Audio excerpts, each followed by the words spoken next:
All right, fifth grade, this is part 2 of your 1 point perspective lesson. We had a little technical difficulty, so I got through that first part of showing you what 1 point is, but now we're going to talk about actually making our project with it for this week, which again is like practice because it's going to be creating a word or letters in 1 point perspective. Okay, so let's look. So here's kind of where we left off with this. I showed you how we have our horizon line and our vanishing point, and then yes, our blocks, if they're above the horizon line, you're going to see the bottom. If they're below, you're going to see the top, and then depending on the side that it go on, you're going to see more of that side that's visible.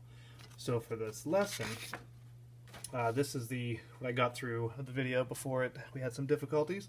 You want to pick a word, and then we're going to draw them in the 1 point perspective. Okay, so again, on your piece of paper, I'll make mine smaller so we can see it. Just draw my rectangle.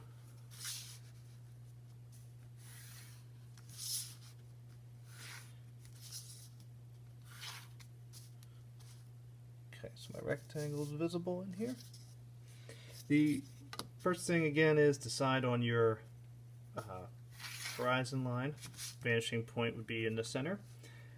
For this, I'll show you a couple different letters. I did Lebo for that one.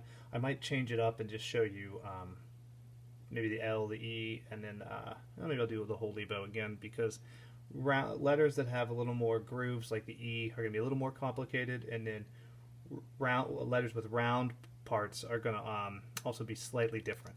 Alright, so when we get started, I have let's start with L.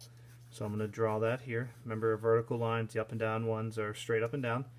And then our horizontal lines are exactly horizontal and they parallel the top of the paper. So I make my block letter L. Okay.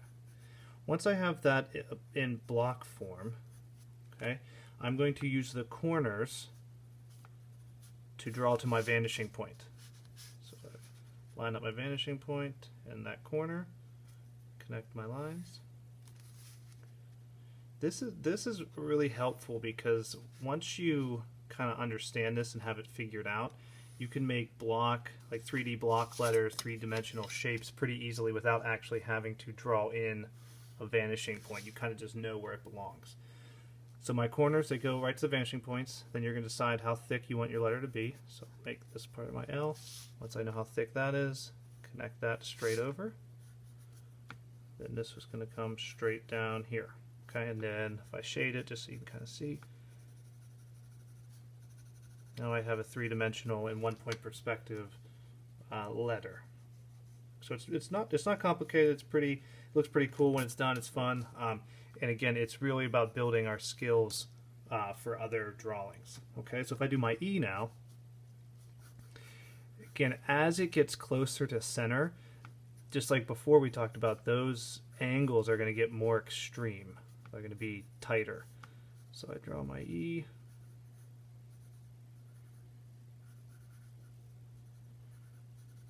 Just do our E like this.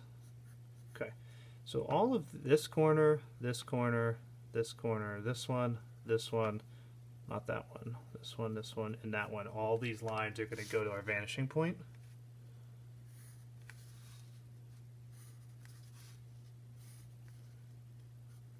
Some of them you might not even really see, but it's still important to put them in because the sections that you do see are going to be really important. So I have all those lines. So again, decide how thick I'm going to make it. So this one, this would go straight across. This one, that would go straight across.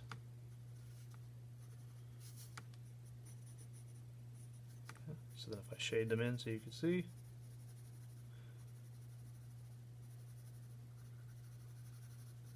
I now have my letter E going back into 1 point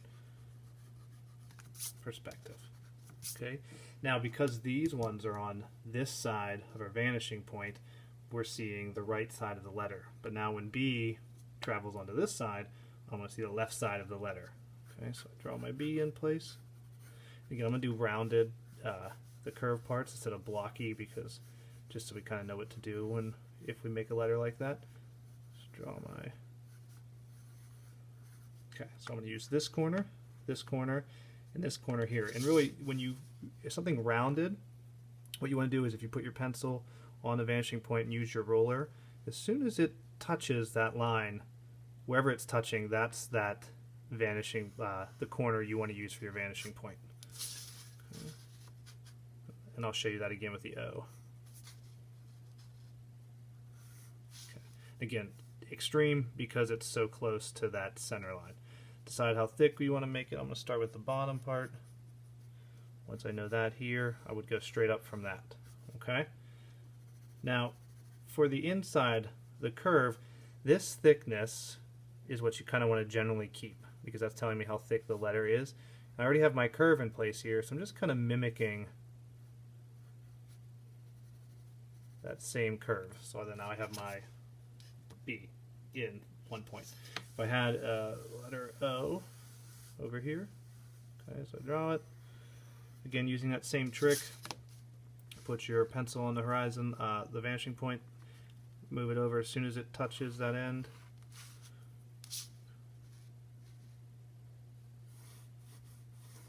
And again, it's just deciding how thick you want it to be, and then I'm using this, I'm going to mimic that curve that I already have in place. And then mimic that inside one the same way. Now I have my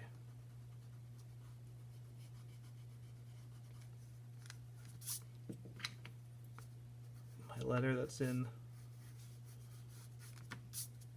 1 point perspective. Okay, so again, yeah, this project, just pick any letters you want to do, any word, and try to make it the best you can.